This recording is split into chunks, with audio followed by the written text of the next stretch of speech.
was most likely taking those documents as leverage to settle scores, not as souvenirs.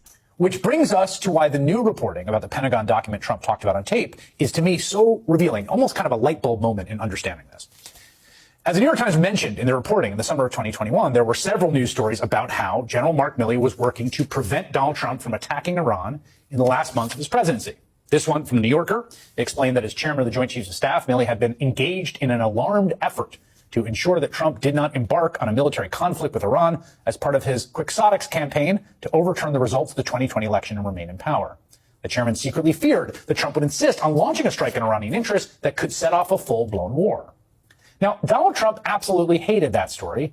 He brought it up in that recorded meeting, railing against General Milley, and he claimed the document that he had, right, the classified document he'd taken, again, according to reporting on the recording, that document, he says Milley wrote that would undermine the general story, right? How could Donald Trump have been working against, how could Milley have been working against attacking Iran when he wrote the plan of how to do it?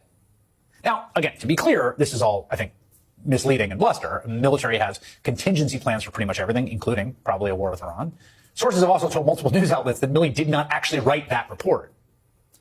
But in Donald Trump's point of view, that document was his ammunition to settle his score with the general. And that is the motive that really makes sense to me. Not that he just plucked documents randomly as souvenirs, though maybe he did that, but that he took them specifically as receipts. If he has the documents in his possession, he can wield the information they contain as leverage.